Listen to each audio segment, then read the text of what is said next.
beberapa hal yang ingin saya sampaikan kepada Buya, mungkin sebagai koreksi. Satu, kitab Ghiyasul Umam fil Tiyasiz Zulam bukan karangan Imam Al-Juwaini, tetapi karangan putranya Imamul Haramain. Dua, ada teks yang sangat saya hafal sekali. Faqad dzakara al-Imam Al-Hafidh Ibnu Asakir an Ibnil Munzir annahu qala la yashukku ahadun min ulama'ina anna Rasulullah sallallahu alaihi wasallam wulida fi amil fil wa bu'itha ala ra'sil arba'in. Imam Ibnu Asakir dari Al-Hafidh Imam Ibnul Munzir, beliau berkata, tidak ada satupun para ulama yang ragu-ragu bahwa baginda Rasul dilahirkan pada tahun gajah dan diutus sebagai nabi pada usia 40. Tetapi pada sore ini, mohon maaf, sepertinya ulama tidak ada yang ragu, tetapi Buya Ar-Razi Hasim agak ragu. Tetapi begini Buya, mohon maaf, saya hari ini hadir sebagai salah satu pengurus Aswaja NU Center. Kalau Buya tadi mengatakan ada hadis mata kunta nabiyan, kapan engkau ya Rasul dijadikan sebagai nabi oleh Allah Subhanahu wa taala, beliau menjawab kuntu nabiyan wa adam bainal ma'i wat turab.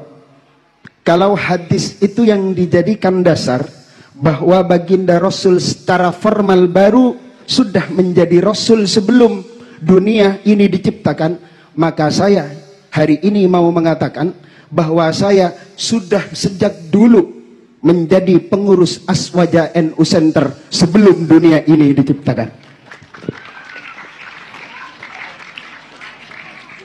Kemudian yang keempat, mohon maaf, cukup. Kajian kita pada sore hari ini sepertinya bukan tentang urgensi kitab kuning dalam berbangsa dan bernegara, tetapi lebih ke pembahasan urgensi thariqah dalam berbangsa dan bernegara. Jadi kalau ada pertanyaan yang mengarah kepada hal-hal yang tentang bagaimana kiprah kalau kita memahami kitab kuning dalam berbangsa dan bernegara, tolong jawaban tentang hal itu lebih dijabarkan lebih luas lagi ya, oleh Buya Ar-Razi Hasim. Terima kasih. Nah, demikian Buya, langsung dijawab. Syukron atas tashihnya. Seharusnya antum salah satu pembicara pada sore ini ya. Syukron. Baik, mengenai yang pertama, diriwayatkan oleh Imam Al-Hafiz Ibn Asakir, ana adri bihadhi riwayah. Saya juga tahu riwayat ini ya. Beliau beratkan dari Al-Hafiz Ibn Al-Munzir, tidak ada syak bahwa Nabi dilahirkan pada tahun fil, la syak. Wa bu'itha, la syak. Apa arti bu'itha? Ma makna bu'itha?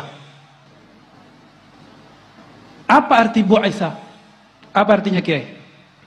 Diutus sebagai seorang nabi secara formal. Itu kalam antum atau teksnya?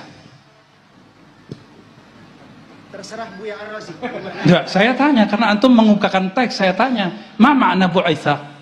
Hal fi farq baina bu'itha bi'tsah dengan nubuwah, bi'tsatur risalah dengan nubuwah, fi farq. Enggak usah pakai kalam itu dulu, pakai kalam Imam Darimi aja. Ada di Sunan Darimi. Abu Darda bertanya, wahai Rasulullah, kapan engkau sadar? Mata tadri? Kapan engkau sadar engkau seorang nabi? Gak usah pakai kitab Ibnul Munzir, kejauhan itu mutaakhirin. Ini levelnya dia satu tabaqat dengan Imam Ahmad bin Hanbal. Wafatnya 255 Hijriah. Tetapi Imam Bukhari juga beberapa saat sama-sama berguru dengan beliau. Tapi umurnya lebih tua karena lahirnya 181 Hijriah. Ya, saya tahu antum ketua apa? NU apa tadi? Aswaja Center. Ya, alhamdulillah, syukran, jazakallah khair ya. Ini hadis diriwayatkan oleh Imam Darimi, lahirnya tahun 181 Hijriah. Ketika Ibnu Barak wafat. Maka dia umurnya dekat dengan Ahmad bin Hanbal, pendiri Hanbali. Di situ ada riwayat, kapan engkau sadar wahai Rasulullah, engkau seorang nabi? Jawaban Nabi SAW apa? Ketika aku bermain dengan anaknya Halimah, tiba-tiba dadaku dibedah, diambil oleh dua sosok terbang dari atas. Itu beliau sadar beliau seorang nabi. Antum umur segitu sudah sadar belum jadi ketua NU Center? Aneh tanya serius, udah sadar belum? Syai'ani mukhtalifani, dua hal yang berbeda. Antum menyadari sebagai ketua NU Center beda dengan Nabi SAW. Dua hal yang berbeda.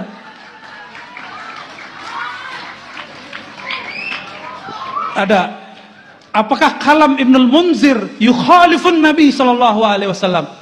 Bisakah kalam Ibnul Munzir mengalahkan kalam Nabi? Mata tadri annaka nabiyyun. Kapan engkau tahu engkau seorang Nabi SAW? Gak bisa. Maka kalam itu bukan Ibnul Munzir yang salah. Anta mukhti fi fahmi ma'na al-bi'tsah. Kita berbicara bab nubuwah, la bi'tsah ya akhi. Ya, kita nggak ngomong tentang bi'tsah, muttafaq annahu bu'isa fil arba'in. Ini aneh sengaja bil Arabian dijawab, biar yang lain nggak paham juga yang lain. Ya, bainana, mahabbah baini wa bainak. Baik. Halas.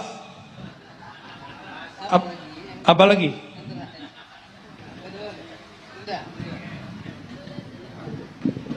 Baik, semakin sore kayaknya semakin seru ini.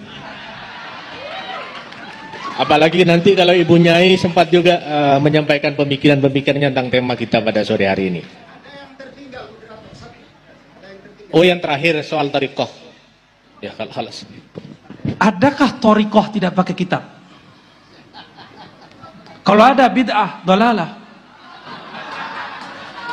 Maka antum lihat, saya berbicara kenapa saya bawa tentang nuansa spiritual dalam bab kitab. Karena saya menemukan justru kebangkitan rohani spiritual saya ada di dalam kitab. Mungkin kita beda pandangan, gak masalah. Dan saya melihat orang-orang yang membackup negeri ini, salah satunya orang yang baca kitab dan dia seorang mursyid thariqah. Dulu presiden yang lama juga sama, sebelum presiden ini, kalau dia lagi ada masalah dikumpulkan mursyid-mursyid kiai-kiai ke istana, zikiran la ilaha illallah. Ada. Mereka cuma ngamalkan satu hadis qudsi, la ilaha illallahu hisni. La ilaha adalah bentengku.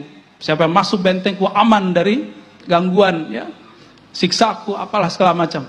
Itu dipakai, maka aman waktu memerintah. Sekarang dibongkar-bongkar lagi. Paham maksudnya ya? Adakah thariqah terlepas dari sosok seorang kiai? Adakah thariqah terlepas dari sosok kitab kuning, dari ilmu-ilmu yang ada di kitab kuning? Gak ada. Saya yakin, hakul yakin, antum pasti belajar sejarah. Kerajaan Banten dulu dipimpin rajanya, sultannya seorang sufi dan mengajar kitab. Di Banten ada Sultan Hasanuddin. Sanad-sanad kita, beberapa kitab ke beliau sebenarnya, sanad thariqah. Mereka memimpin negara seorang sufi. Di Riau, di Kalimantan, di Aceh, semuanya, hampir semuanya. Ya. Bahkan thariqah Sanusiyah, thariqah Naqsyabandiyah, ya, bahkan di Maghrib itu apa aja ada thariqah, Tijani, Siddiqiyah Ghumariyah, Jazuliyah, Masya Allah. Dan raja-rajanya ngaji kitab, dipandu oleh kitab. Ya. Kenapa saya nggak banyak berbicara bab politik bernegara? Ya itu lebih paham beliau lah. Itu bagian ranah beliau. Takut lebih salah lagi saya kalau ngomong. Maka saya menghindar-hindari bab itu dari tadi. Ya. Barangkali itu Kiai ya. Baik. Baik, saya kira cukup ya Kiai Musi. Nanti berlanjut di diskusinya di warung kopi saja nanti. Baik, ini memang menarik. Saya sering diskusi dengan beliau, Kiai Abuya. Saya punya forum kajian tafsir Al-Quran bersama beliau. yang setiap bulan. Jadi memang diskusinya memang sangat luar biasa. Ada dirasa naqdiyah, ada dirasa tahliliyah juga. Assalamualaikum warahmatullahi wabarakatuh. Selama saya mengikuti pengajian-pengajian Buya di YouTube, ada satu hal yang sampai sekarang mengganjal dalam diri saya. Bagaimana menyatukan akal, hati untuk satu arah. Dalam pengertian satu arah bisa menjadi hamba yang soleh di hadapan Allah. Kadang-kadang bertentangan antara yang ada di akal dengan yang ada di hati. Yang kedua, ini Buya terkait dengan penjelasan-penjelasan soal ilahiyah. Kadang-kadang akal sangat terbatas memahami soal ketuhanan. Tapi hati tidak terbatas. Walaupun tadi Buya menjelaskan sudah membatasi, cukup tafakkaru fi khalqillah wala tafakkaru fi dzatillah. Nah, tapi dalam penjelasan Buya itu banyak menjelaskan tentang Allah yang bersemayam dalam diri atau jiwa. Tidak tahu apa itu di akal atau di hati. Saya yang nggak bisa, mungkin bisa dijelaskan. Terakhir terkait dengan Kiai Haji Abuya Busro Karim, tadi Buya meminta untuk bisa mendirikan torikoh. Saya setuju itu. Torikoh siasa. Ini tambahan informasi ke Buya. Beliau ini ketua DPRD 2 periode, bupati 2 periode, ketua partai nggak ketemu periodenya. Artinya kalau dalam soal torikoh siasa cukuplah beliau politisi yang soleh, dan insya Allah yang hadir di sini ini banyak santri beliau dalam soal politik. Dalam soal kitab saya juga sering mengikuti channelnya walaupun sering putus-putus. Seperti kata Buya tadi, mungkin pengelolanya masih perlu belajar IT lagi ya. Kalau yang Buya tidak langsung live enak terus karena memang dikelola oleh pengelola yang profesional. Itu Buya, saya pikir tadi perdebatan-perdebatan yang muncul jangan menyebabkan bahwa perbedaan yang ada antara kita dan kehadiran Buya di sini membuat Buya kapok untuk hadir di Sumeneb khususnya dan di Madura. Kita semua walaupun tidak nyantri langsung kepada Buya, tapi kita nyantri melalui online. Terima kasih. Wallahul muwaffiq ila aqwamit thoriq. Wassalamualaikum warahmatullahi wabarakatuh. Assalamualaikum warahmatullahi wabarakatuh. Tidak ada perbedaan ya kalau semuanya disikapi secara dalam konteks munadharah. Saya kira tidak ada perbedaan. Semuanya sama dalam konteks melengkapi pengayaan khazanah kita tentang keislaman. Yang kedua tadi bahwa moderator memang tidak disuguhi kurikulum vitae. Jadi tidak sempat memperkenalkan beliau karena saya melihat bahwa al-ma'ruf la yu'arraf. Jadi orang yang sudah terkenal tidak perlu diperkenalkan lagi. Karena yang qabilu al-mu'athira itu hanya nakiratun. Sementara Buya sudah makrifat di mana-mana di channel YouTube-nya. Alhamdulillah kali ini kita datangkan langsung beliau dan sempat mengaji kepada beliau. Baik, pertanyaan soal akal dan hati Buya. Jadi hubungannya seperti apa? Kemudian suluk ilahiyah dan tariqah Kiai Busro ini. Silakan. Ya, Thariqah Al-Bushrawiyah ya. Baik Bapak Ibu, para Kiai, para Bocai, Mas Satri. Tadi ada yang terbakar kayaknya. Santai aja. Allahumma sholli ala Sayyidina Muhammad ya. Jidal munazarah, bahsul masail itu masa lalu. Makanya saya menghindari biasanya jidal-jidal ya. Mohon maaf Kiai ya. Saya menghindari sekali karena kalau dipancing takutnya masuk. Sayanya masuk nggak bisa keluar. Ya, itu pesan dari guru saya. Ya. Tapi kalau ada yang bertanya dan ada yang mau mubahasa, saya terima. Ya. Tapi saya nggak akan datang kalau diundang debat. Tapi kalau mau datang, tafadhal. Ana maftuh. Ana maftuhu ra'yan, aqlan wa qalban, insyaallah. Ya, nggak ada masalah. Kita memang perlu, mungkin ada kalam saya yang tidak pas didengar. Ya seperti kalam Ibnul Munzir pun seorang kiai bisa beda faham antara saya dan beliau kan bisa beda faham. Ya. Apalagi jika itu muncul di dalam sosial media. Itu sangat mungkin ya. Makanya saya kemudian berinisiatif dari dulu kalau kajian kita pakai kitab. Jadi ketika mubahasah kita kitab dengan kitab. Tapi setahu saya sepanjang ini berdebat dan melihat sejarah perdebatan, orang berdebat kalah tidak terima, menang pun tidak ada rasa apa-apa. Dua-duanya kalah di sisi Allah. Karena dua-duanya sama hatinya keras. Satu hati keras merasa menang, merasa benar. Satu hati keras karena merasa malu. Itu kenapa Allah mengharamkan jidal. Yang boleh itu tas'al, ya, yang tidak menyebabkan isa'ah fil qulub, qaswah fil qulub, ya. Syukran tadi masukannya dari Pak siapa tadi? Ustaz Abdul Hadi, ya. Insya Allah nanti kita buat channel sendiri. Insya Allah nanti, ya. Insya Allah. Mungkin cari waktu yang kosong dulu lah kita. Ya. Bagaimana cara menyamakan, mepaskan antara kolbu dan akal? Sebenarnya akal kolbu itu tidak perlu dipisah-pisahkan seperti gambaran pikiran kita. Di Quran, coba perhatikan, lahum qulubu ya'qiluna biha. Kan ada dua ayat tuh, ya. Satu sindiran di surah Al-A'raf, satunya surah apa tuh? Al-Hajj, ya. Al-Hajj 26 seingat saya. Mohon dikoreksi. Benar Al-Hajj, ya? Ya. Itu justru pujian. Ternyata ada satu pesan di ayat itu. Jadikan kolbu sebagai server, sebagai khazanah, sumber bertaakul, berfikir.